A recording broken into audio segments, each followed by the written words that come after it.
अस्सलाम वालेकुम जी, मैं हूं अदील राजा। आप देख रहे हैं मेरा यूट्यूब चैनल। सबसे पहले तो सब्सक्राइब ज़रूर कीजिएगा जनाब, और फीडबैक जैसा भी है आपका, अच्छा है बुरा है, वो ज़रूर दीजिएगा। वरना आपको पता ही है पिछले दिनों परेशानी है, व्यूज़ नहीं आ रहे, तो मैं अपने हुस्न का जिक्र करना बार बार भूल जाता था। इस हुस्न के चक्कर में चोटें लग जाती हैं मेरे को। तो मेरे हुस्न की तारीफ़ ज़रूर कर दीजिएगा अगर फीडबैक आपका कोई नहीं है जनाब। परेशानियाँ बहुत बढ़ चुकी हैं, हमें व्यूज़ ना होने की परेशानी है, किसी को किस चीज़ की परेशानी है, किसी टाउट साफी को परेशानी है कि शहबाज गिल हमें छेड़ता है। हम कहते हैं ये देखें हमारी उंगल कटी गई है। इस दिखाने का मकसद कुछ और नहीं था, इसको गलत मत समझा जाए जनाब। आज बात करेंगे टाउट साफी और मंकी हस्बैंड की। ये क्या कहानी है, इस पर बात करेंगे। शहबाज गिल आखिर इतना तंग क्यों करता है। साथ साथ कर्नल इनामुर रहीम साहब ने बताया कि जनाब सबूतों के बक्से भर गए हैं। ये कोई मुझे कहानी समझ नहीं आई, इस पे बात करेंगे। साथ साथ जनाब अंसार बासी साहब ने अता तारड़ और ख्वाजा आसिफ को ठेंगा दिखाया, वड्डा सारा ठेंगा। और जब जज ही जजी ना कर सके तो फिर वो क्या करे। छोले भटूरे लगाने वाले जजों की बात करेंगे ज़रा थोड़ी सी। शुरू करते हैं जनाब। आजकल एक सहाफ़न जो है साफ़ी, वो बहुत चीखें मार रही, धाड़े मार रही, हाँ हाँ मुझे शहबाज गिल तंग कर रहा है, मुझे शहबाज गिल तंग कर रहा है। उनके मंकी हस्बैंड भी है, मंकी हस्बैंड इधर उधर जंपे मार रहे हैं। मैं किसी का नाम नहीं ले रहा, कोई अपनी तरफ इस बात को मत खींचे। ये एक अफसानवी कहानी है। शहबाज गिल एक किरदार था जनाब, एक सियासी पार्टी का, जो कि अब नहीं रही। बड़ा ख़राब आदमी था शहबाज गिल, बड़ा बुरा आदमी है। मैं यहाँ से शुरू करता हूँ बात को कि बड़ा बुरा आदमी था ये कहानी में। लेकिन उसने एक अजीबोगरीब वतीरा पकड़ लिया शहबाज गिल ने। शहबाज गिल इतना बुरा आदमी था, वो साफ़ियों को छेड़ता था। वो छेड़ता क्या था, वो साफ़ियों को कहता था आप झूठ बोल रहे हैं मुंह पे। ऐसे कब कहते हैं साफ़ियों को, साफ़ी झूठ बोलते ही नहीं है।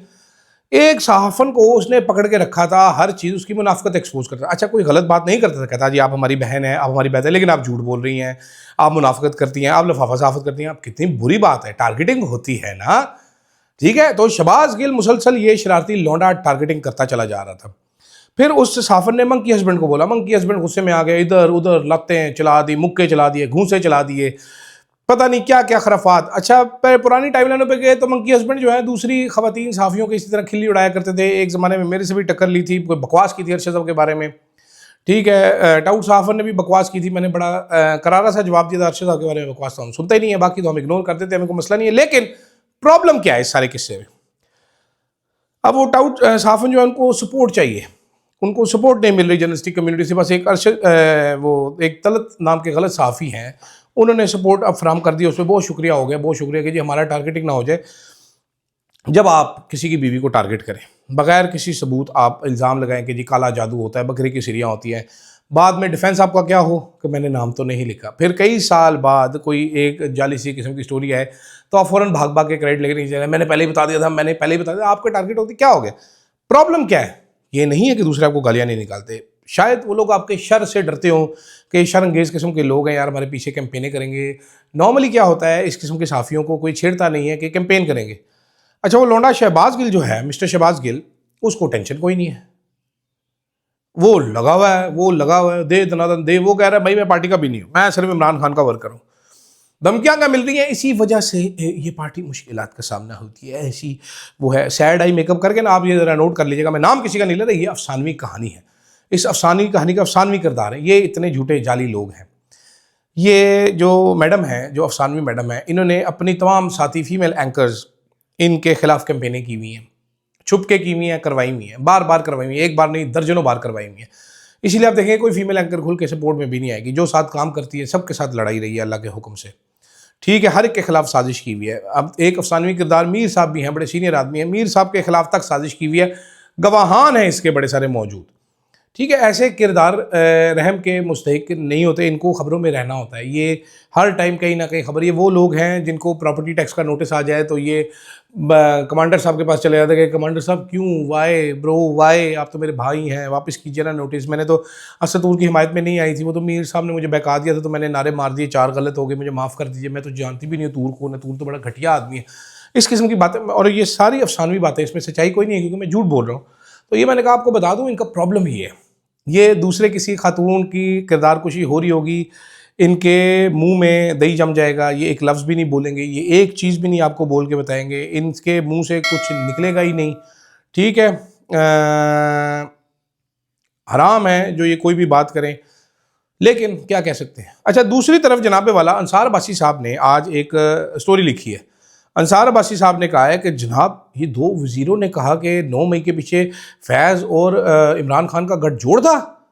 हैं, उन्होंने फ़ौरन ही ISPR से पूछा। ISPR क्या उसका नाम है, बराह रास्त ये सवाल किया उन्होंने कि यह फ़ौजी मबनी है। तो मरकज़ी तर्जुमान ने वाज़ह जवाब दिया कि वो कहते हैं मैंने जो है वो इंफॉर्मेशन मिनिस्ट्री से पूछा कि सर क्या ये बात सच है कि 9 मई के पीछे फैज़ और इमरान खान का गठजोड़ था। उन्होंने कहा जी ISPR से पूछे। ठीक है। और कहता है जी ये मामला द न्यूज़ से गुफ्तगू में वज़ीर इत्तलात ने पहले तो ये कहा कि मामला ISPR के रूबरू उठाया जाए। जब इन्हें याद दिलाया गया कि ऐसे दावे खुद हुकूमती वज़रा कर रहे हैं तो उन्होंने एक मरतबा फिर ISPR से वजाहत लेने का मशवरा किया और कहा कि अदालत की प्रेस रिलीज़ में वाज़िया है, और वज़रा ने उसी पर तबसरा किया। लेकिन फिर अंसार अब्बासी साहब ने अपनी निकाली ऐनक और उन्होंने ISPR की प्रेस रिलीज़ निकाल ली। उसमें कहीं भी उनको 9 मई का वाक़यात के पीछे साबिक जर्नैल और इमरान खान का हाथ ये लिखा हुआ नज़र नहीं आया। उन्होंने आखिरी चंद जो हैं वो लाइनें पढ़ी तो वहाँ से भी उनको ये कहीं नहीं मिला कि 9 मई लिखा हुआ। अच्छा, ISPR की प्रेस रिलीज में 9 मई कहीं नहीं लिखा हुआ, तो फिर 9 मई कहाँ से आया? ठीक है। उन्होंने कहा जी जो आखिरी पैराग्राफ था उससे कयास आराइयों ने जन्म लिया। इसमें कहा गया कि सयाफ से सख्त बात सियासी नासर का मिलकर मफाद परस्ताना सियासी इंतशार और अदम इस्तेकार पैदा करने में अलहदा से देखा जा रहा है। अगरचा इस सदर को सियासी रहनुमाओं मीडिया के निगारों की जानिब से 9 मई और मुबैना फैज़ इमरान गठजोड़ की तरफ से इशारा समझा जा रहा है। ताहम ISPR के बयान में इमरान खान का नाम लिया गया, ना तहरीक इंसाफ का नाम लिया गया। इस तरह इस बयान में कहीं भी वाज़ेह तौर पर यह नहीं कहा गया। तो बेसिकली ये बकवास सुनाने का मकसद ये था कि फैज़ मीर साहब ने वफाकी वज़रा को समझाया है, उनको पैगाम दे दिया है कि जनाब इससे आगे बस हमने जितना कर दिया है फैज़ू के साथ वो ठीक है, खुला के खेलो। 9 मई शो मई वाली कोई कहानी नहीं, खुल जाएगी, फिर बातें होंगी, बड़ा मसले पैदा हो जाएंगे, ये तो बड़ा प्रॉब्लम हो जाएगा फिर। तो इसलिए इसको तो आप फ़र्क करें, 9 मई शो मई वाली कोई कहानी आई नहीं, ठीक है। और यहाँ तक ही रुकें। तो ख्वाजा आसिफ की, वज़ीर इत्तलात की और जनाब बाकी चंद लोगों की जो ख्वाहिशात थी उन पर पानी फेर दिया अंसार अब्बासी ने कि भाई कोई इससे आगे कुछ नहीं है, इधर ही रुक जाओ। इससे पहले बाजवा वाले भी कल अंसार अब्बासी साहब ने वाइपर मार दिया उसके। अंसार अब्बासी साहब बेहतरीन आदमी है, साइड पे खड़े होते हैं। आप किसी अच्छे बुटीक में चले जाए ना, किसी अच्छे रेस्टोरेंट में चले जाएं, बल्कि शॉपिंग करने के लिए चले जाते तो आपके पीछे एक ना चिचड़ किस्म का पहिया या जनानी छोड़ देते हैं। आप ऐसे करके टी-शर्ट पकड़ने लगते हैं तो पीछे से उसका हाथ आ जाता है, ये लीजिए मैडम, ये सर चेक कीजिए, वेरी नाइस स्टफ, देखिए सर इसका, ओहो कैसा लगा सर आपको। अच्छा, अभी आप ज़ेन बना रहे होते कि मैंने लेना है, कि उसकी चिड़ से आप कहते हैं 2 मिनट दी, आप किधर और जाके कोई और चेक करने लगते हैं। आपने खींच के बटन उसका देखना होता है, हाथ आता है पीछे से, sir check please, Egyptian wool very beautiful, very nice sir, ये कॉटन है, ये टी शर्ट है। भाई मैं टी शर्ट लेनी है, मैं चुकांगा, मैं इंच करके देखूंगा, कोई सवाल हुआ तो आई आस्क यू। नहीं, अंसार अब्बासी साहब बिल्कुल वही किरदार अदा करें। जैसे ही कोई बाजवा की तरफ बढ़ने लगता है, साथ ही अंसार अब्बासी से बात पे तौलिया डला, सर रेस्ट्रिक्टेड एरिया, सॉरी अभी अभी सफाई हुई है, फर्श गीला है, स्लिप हो जाएंगे। इधर से 9 मई की तरफ जा रहे हैं, सर सॉरी बाथरूम क्लॉग्ड है, कहीं और जाइए, बाहर खेतों में पिशी कराइए। तो ये काम अंसार अब्बासी साहब इस टाइम सर अंजाम दे रहे हैं। खैर, दूसरी तरफ जनाब वाला कल एक शो में एक कर्नल साहब आए हुए थे, retired, very very retired colonel थे वो। और रिटायरमेंट वाले इन कर्नल साहब का जो नाम है वो जनाब कर्नल रिटायर्ड इनामुर रहीम साहब था। इन्होंने बताया जनरल फैज़ की गिरफ्तारी के बाद फौज ने उनका लैपटॉप और मोबाइल कब्जे में ले लिया। फैज़ PTI के सियासी रहनुमाओं यूट्यूबर्स से राब्ते में थे और उनको हाथ से लिखे ट्वीट्स और यूपुर प्रोग्राम के लिए मवाद भेजते जो कब्जे में लिए जा चुके हैं। इसके अलावा भी इन्होंने कुछ बातें लिखी, मैं एक दफ़ा पहले सारी बातें आपको बता दूं, ठीक है, वो सारी बातें आप सुन लें। वो कह रहे हैं जी मैंने शवाहिद देखे, 9 मई के मुकदमात में मतलूब कई मुलजमान और यूट्यूबर जनरल फैज़ के फार्म हाउस में छुपे हुए थे। जनरल फैज़ आए रोज़ अपनी मोबाइल सिम बदलते थे, इन्हें अंदाज़ा नहीं था इनके साथ जुड़े हर शख्स का फ़ोन रिकॉर्ड हो रहा था। Oh my God.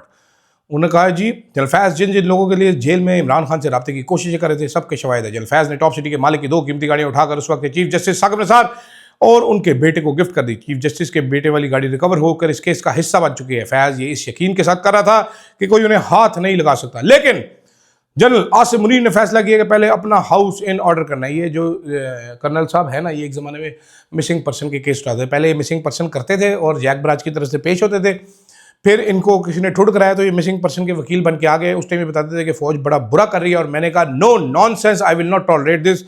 अब दोबारा ये शौकत सिद्दीकी की तरह जाके उधर वो कहानी में सुना रहे हैं कि मैंने सारे सबूत देख लिए। तू रिटायर्ड बाबा है, तूने कैसे सबूत देखे, पहले तो मुझे ये बता कर्नल साहब। दूसरी चीज़, एक मुल्क का स्पाई चीफ है। अब आप ये मजाक उड़ा रहे हैं, एक मुल्क का स्पाई चीफ है जो कि जासूसियाँ करता है। वो किस किस किस्म की, इंडिया की, अमेरिका की, इजराइल की, पता नहीं कहाँ कहाँ की बड़ी बड़ी जासूसियाँ करता है। आप बता रहे हैं कि उस बंदे ने पाकिस्तान में 9 मई के बाद यूट्यूबर अपने घर में छुपाए हुए थे। कोई छोटी मोटी लॉजिक हो इस बात में तो मुझे ज़रूर बताइएगा कर्नल साहब। अगर कोई मामूली सी लॉजिक आपको इस बात में समझ आ रही हो कि जनरल फैज़ अपने घर में यूट्यूबर छुपा के बैठे थे। कौन से यूट्यूबर हैं जो वांटेड हैं जनाब? बताएं मुझे। 9 मई में कौन से यूट्यूबर हैं जो इन्वॉल्व हैं, ये भी मुझे बता दें ज़रा। अच्छा, दूसरी चीज़ ये है कि इस दौर में, इस डिजिटल एज में जनरल फैज़ हाथ से लिख के ट्वीट्स क्यों भेजेगा कि ये ट्वीट कर दो?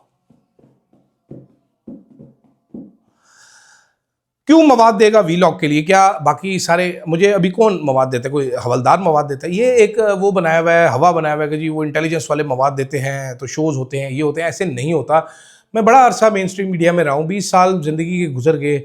ऐसे यंग सा बच्चा आया था, बुढ़ा बाबा हो गया हूँ, इधर ही काम कर रहा हूँ। ये मिथ बनाए हुए हैं कि जो हो जनरल साहब ने बड़ा वो देना था, जनरल साहब ने बड़ा ये दे दिया था, उन्होंने बड़ा मवाद दे दिया था। क्या मवाद देना था?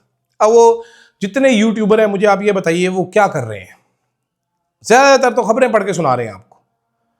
आप ज़रा देख लीजिएगा, मेरे कहने पर आप देख लीजिएगा, ज़्यादातर देखें, चंद एक हैं जो इस्टेब्लिशमेंट की तरफ से उनकी धमकियां आवाम को बताते हैं, ठीक है, वो ज़रा एक डिफरेंट कैटेगरी रख लिए, बताते हैं कि अब मैं आपको बताने जा रहा हूँ क्या होगा, इसको जूते मारेंगे, उसको कान पकड़ा देंगे, इसको ये करेंगे, उनको जो बताया जाता है वो आके पैरेट कर देते हैं।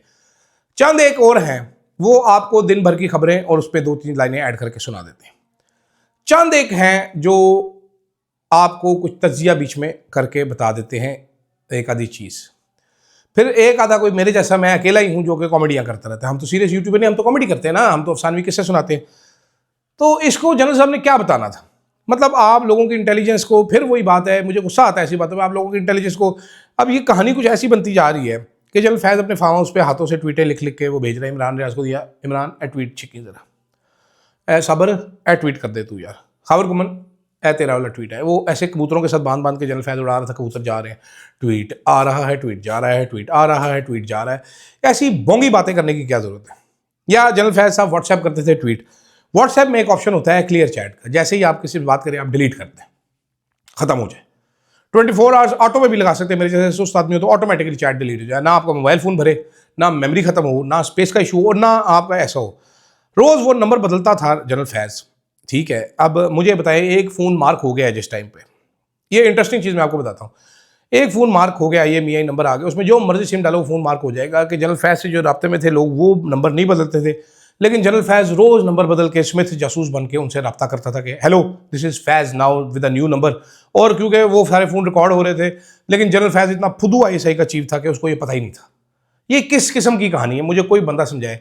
कर्नल साहब 1901 में आप पैदा हुए हैं, माशाल्लाह, माजरत के साथ, ठीक है। टेक्नोलॉजी ये 2025 की बात हो रही है।